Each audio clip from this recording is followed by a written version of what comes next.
Hi everybody, welcome back to my channel. Today I'm coming at you with a book related questionnaire. I took 15 questions that are book related or related to reading and combined them because I figured it was about time to do it and I had no other ideas. So this is what we're doing. I perused the internet and various book tags and combined them to be 15. And so you guys can get to know me a little bit better and my reading habits. Yes. Let's get into it. Number 1. Do you prefer paperback or hardcover? It's a good question. I feel like every reader is different. I don't know if you can tell my answer, but paperback. I've always been this way. I think hardcovers are beautiful and amazing and easier to present. They're like all the same height, and so when they're together, they look really good. However, they are more expensive and they're harder to read. You have to take the dust jacket off. And as a person who reads big books, big fantasy books a lot, it's just easier to crack the spine and, just flop it around.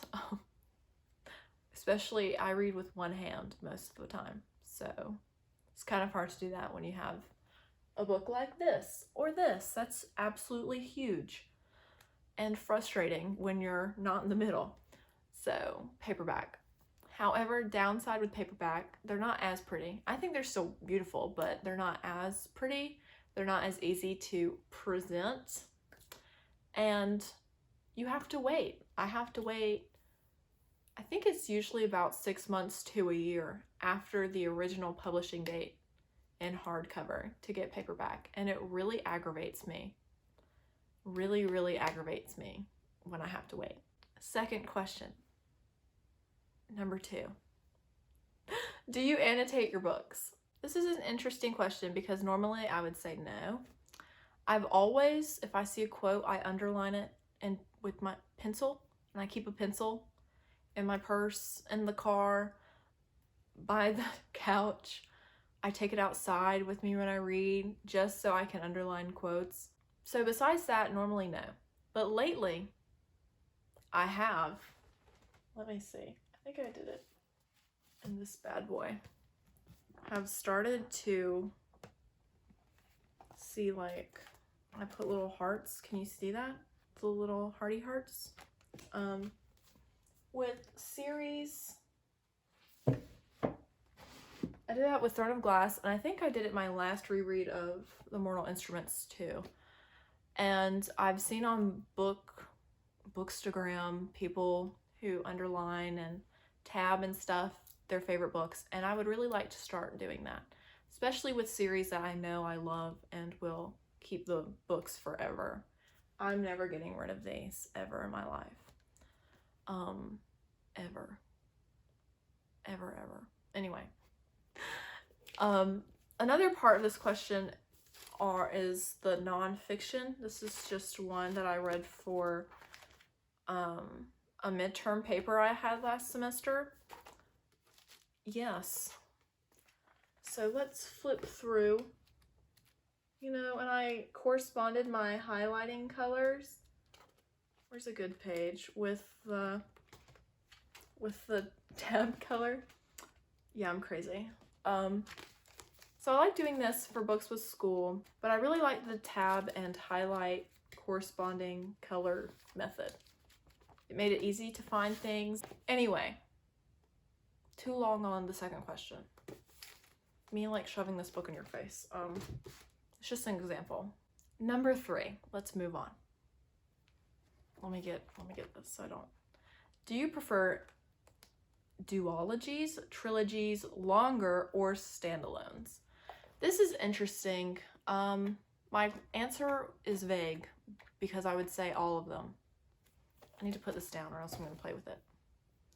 If you look behind me, there are, I would guess the majority are trilogies. I like me a good trilogy, always have. I feel like it's a really good amount. However, I love long series.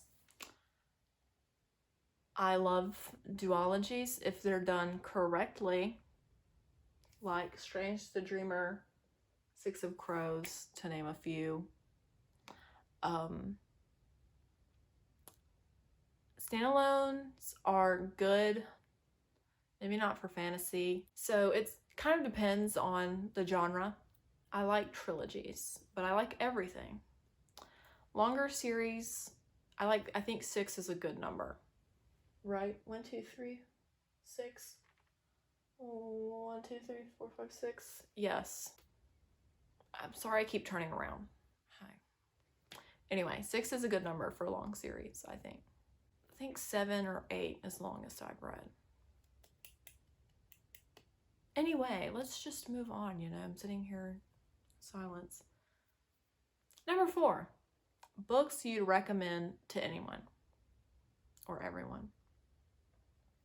Whenever somebody asks me what I like to read, and it embarrasses me, a little bit of imposter syndrome there, because I don't want to say fantasy, because it's, you know what I mean? Do you know what I'm saying? Any fellow English majors out there, or just even just readers, but like when you're asked, you don't want to say. So I've come up with a few that are pretty much my answer. The main one I say is The Book Thief. I love that book. It's one of my favorite books of all time. It's great. I think everyone should read it. It's so unique and I don't know. It's an important story, I think.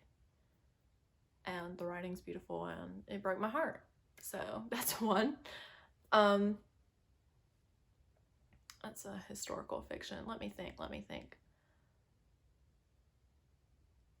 I haven't read that much nonfiction, that much nonfiction, but I would say this guy right here, How Does It Feel to Be a Problem, is really important. I really liked it when I read it, and I read it for school, and I actually enjoyed it. And it gave me a lot of knowledge and a lot of perspective. Speak by Lori Halse Anderson. I love that book. It's one of my favorites. A lot of people love it. It's won a lot of awards. It deals with sexual abuse, sexual assault, sexual violence, and rape, and that's really good. Anyway, that got really serious really fast, so let's move on. Number 5. What is it? What books made you get into reading? It's a great question. It really is. I feel like if you ask people now under the age of like 30 this question, the answers are going to be Hunger Games, Harry Potter, or Twilight. Those are the 3. I was way too young to be on the Twilight train. I watched the movies, but I've never read it. I wasn't too young to read Harry Potter, but I didn't read Harry Potter until 8th or 9th grade. So I was a late bloomer. I had already loved it because of the movies, but I just had no interest in reading it. I think I was scared to be disappointed. So my answer to this question is Hunger Games. Before I read Hunger Games in 5th grade, pretty sure it was 5th. It was either 5th or 6th. Pretty sure it was 5th. Well, no. Yeah, we're just going to stick with 5th grade. Before that, I had pretty much read like Boxcar Children, Magic Tree House, Survivor books for the majority of elementary school. And then 4th grade, I read Fever 1793 by Lori Halse Anderson. And that's what really, really sparked the light. And then once I read Hunger Games in 5th grade, oh my God, I just got so into dystopian. That's all I would read. Went from Hunger Games to Divergent, Maze Runner, and then around the same time I started reading John Green. That was when John Green like really blew up. So Fault in Our Stars, Looking for Alaska. So that was kind of all 5th, 6th grade. And that's what started this. Yeah, Hunger Games really kicked it off. Like, because that was like the first more mature book I'd ever read. So, number 6. What's number 6? Oh, do you listen to music while you read? I commend everyone who does. I really do. I personally prefer it to be quiet, silent. Yeah. I used to a lot, actually. And I had a reading playlist, and there were 4 M83 songs on there that I would listen to over and over and over again for hours on repeat. Just those 4 songs. And it got to the point where I was like, I cannot listen to these 4 songs anymore. And so I prefer silence. I like to read outside. That's okay. But really, I just don't, especially, I think the M83 went away when I started listening to M83 like for fun. And so I couldn't listen to any songs without like dancing, my mind wandering off. So, yeah. If I were to listen to music while I read, now if I were to listen to music while I read, it would probably be M83 or classical music or Beach House. 7. How do you feel about book to movie adaptations? Or book to screen adaptations, I should say. I haven't seen that many TV show book adaptations. Have I been talking for that long? I just haven't seen. I mean, there are plenty of TV shows I've watched that were based on books, but I haven't read the corresponding books. You know what I'm saying? Like pretty much every TV show, there's a book. It's like based on blah, blah, blah. The few I can think of are Game of Thrones, and 13 Reasons Why, but really only the first season was based on the book. Other than that, I really can't think of any. And Shadowhunters, but I didn't watch that show. No, not for me. So I can't have any definitive opinions on TV show adaptations because I haven't seen that many or haven't read that many. Game of Thrones I thought did a great job. We'll just ignore season 8 and or 7, but so movie wise, I love Harry Potter. I've only read Harry Potter once, but I remember, I think, it being pretty true to form in the movies. Hunger Games, those movies were great. Those were some great movies. There have been plenty of failures, like Percy Jackson. I didn't think Maze Runner did that good of a job. I'm one of the few people who like the Mortal Instruments movie because I love Lily Collins, so I just thought the cast was spot on in that one. Haven't read Lord of the Rings, so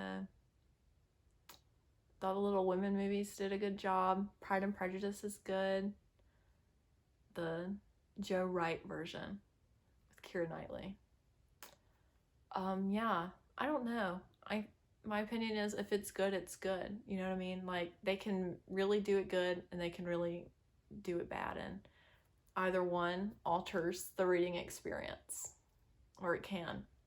It has for me in plenty of cases. I am excited for all of the new shows. I think shows is a good way to go if you do it right. And I think Game of Thrones kind of set that standard. So like the Grishaverse, I've always said Grishaverse TV show on Netflix, I'm really excited for. And the new Percy Jackson, oh my god. Amazon's doing the new Lord of the Rings too, which is supposed to be like the most expensive TV show of all time. So I need to read that before that comes out. Yes, I think the future of TV and Netflix and Hulu and stuff is going to be largely based on books, just because of the success of all of the shows. Game of Thrones, Handmaid's Tale. Haven't read Handmaid's Tale, but I love that show. Big Little Lies. No, is that what I'm thinking of? Little Fires Everywhere. That was a good show. Haven't read that book, but it was really successful, I'm pretty sure. I don't know. I'm talking out of my ass. But I think that's the future. And if it's done right, it can really be just amazing. Number 8, I need to get going. What's more important, plot, writing style, or characters? Plot, writing style, or characters? It's a good one. I think it tells a lot about your habits, what your answer is. And I know everyone, including myself, is going to say they're all important.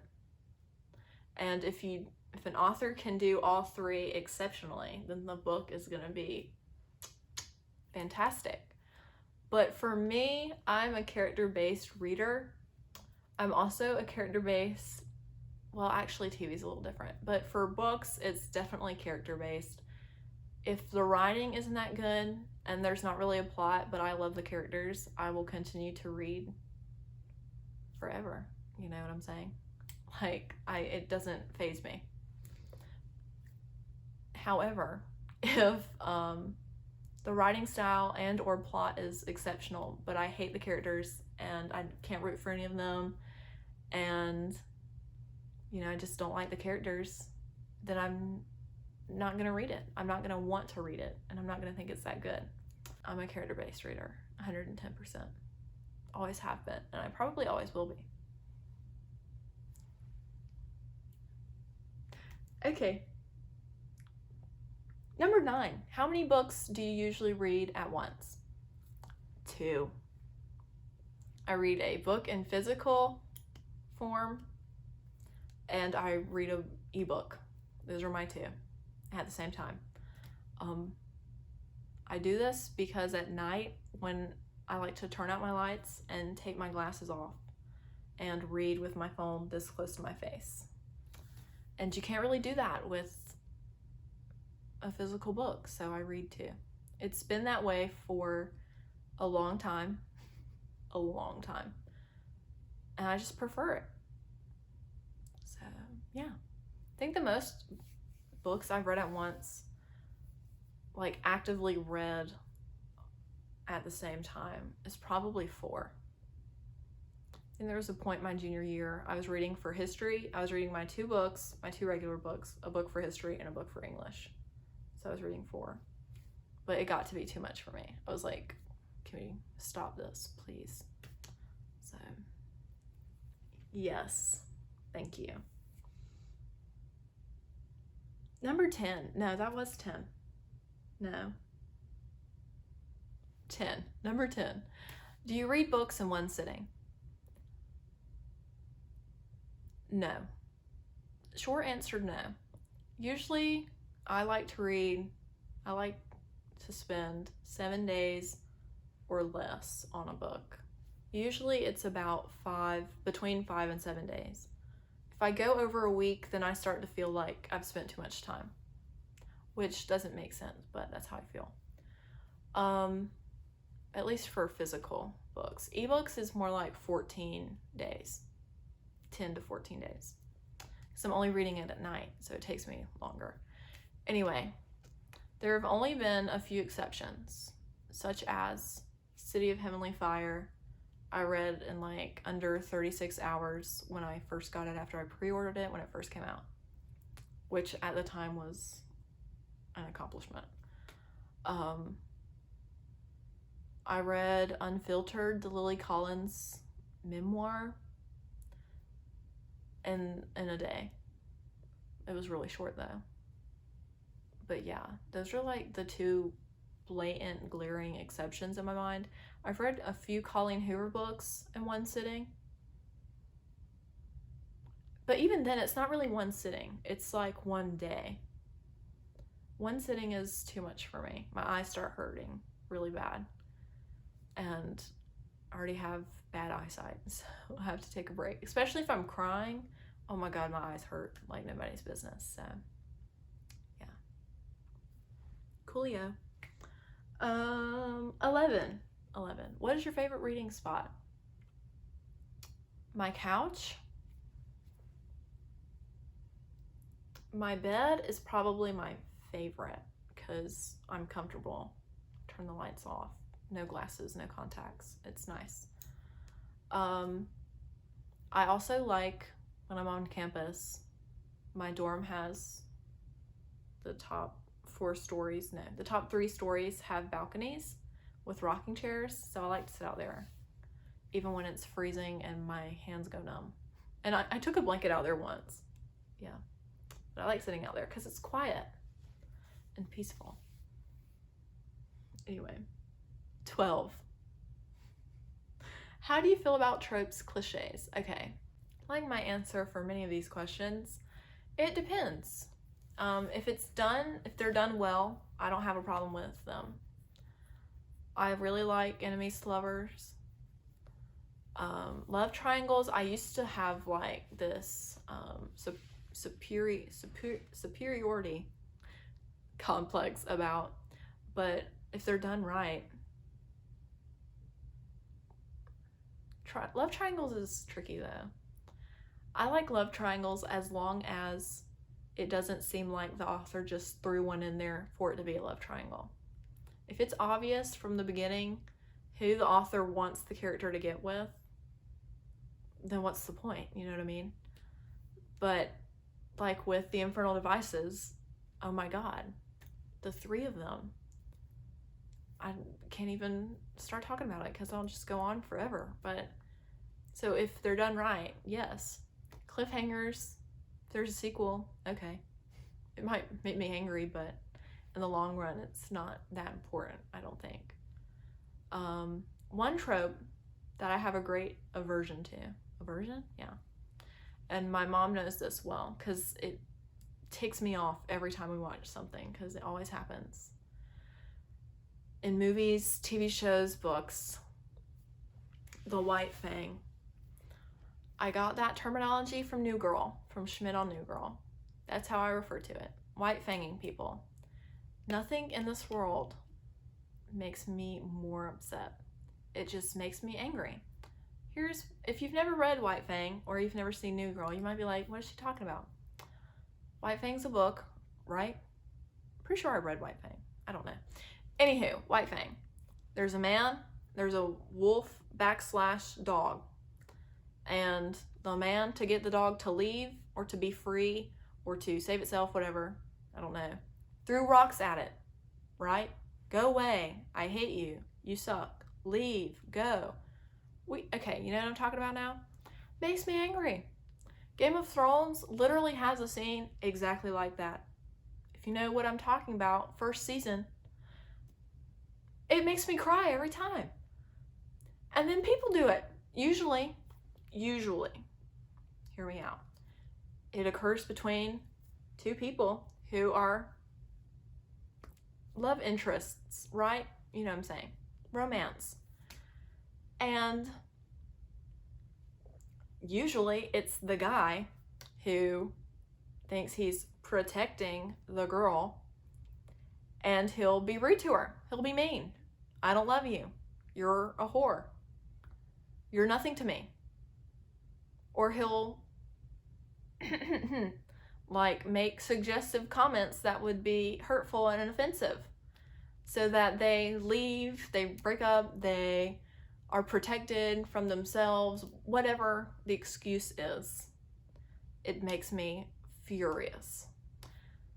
It happened in Clockwork Angel and I didn't remember it happening and I was like, oh my god, Cassie, I cannot escape it, even in Cassie. And I love that book, don't get me wrong, love it, but it makes me mad. I'm like, just stop.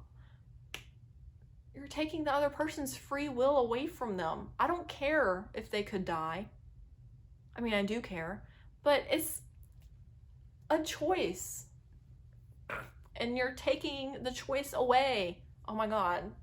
See, I'm riled up now. It gets me riled up. It's fictional. It's okay, Haley. If anyone ever does that to me in real life, I'm not talking to you ever again. I don't care if it's resolved or whatever. No. No. 13. Let's move on.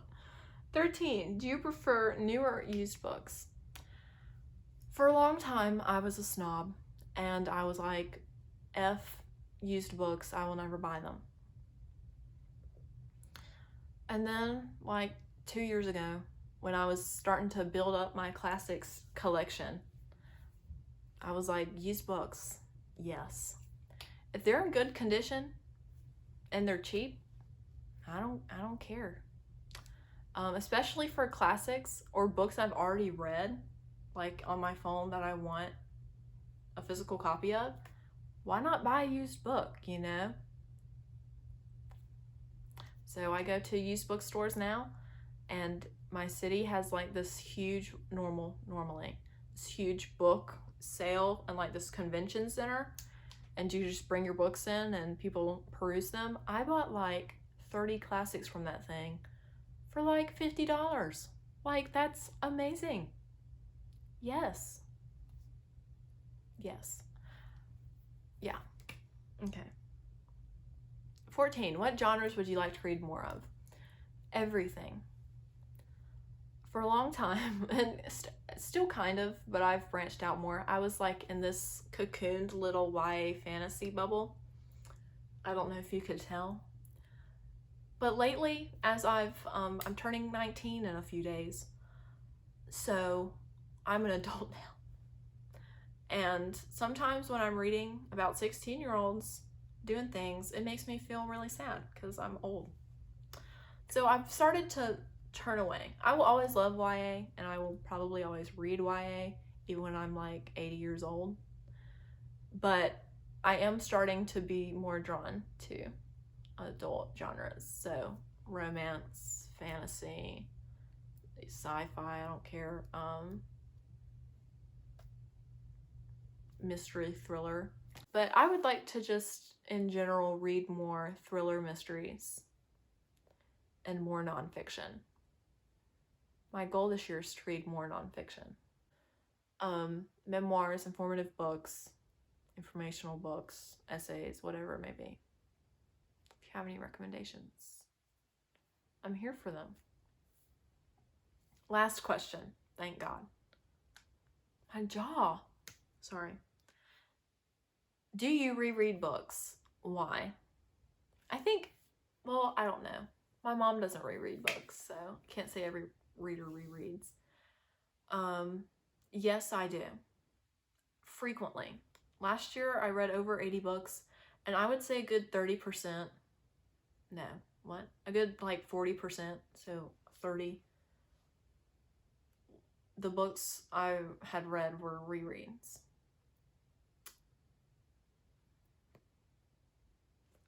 I love rereading. It's like, it's so comforting.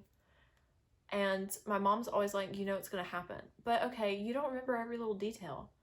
And every time you reread something, something new strikes you because your life has changed since the last time you read it.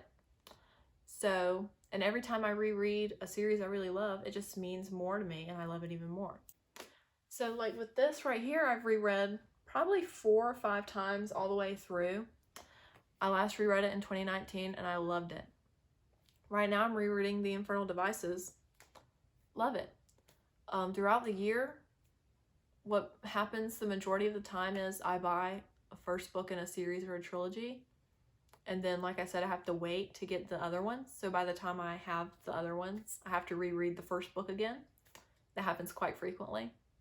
It'll happen quite a bit this year. I don't know what my big series to tackle this year is going to be. Last year, my series was Throne of Glass. The year before that was The Mortal Instruments. I don't know what series it's going to be this year. Usually what happens is I have nothing to read, nothing I want to read, so I just reread. I don't know. We'll see, I guess. But yes, I do. And I love, the why is I love them. So why wouldn't I reread them? Books are not meant to be read once and tossed aside.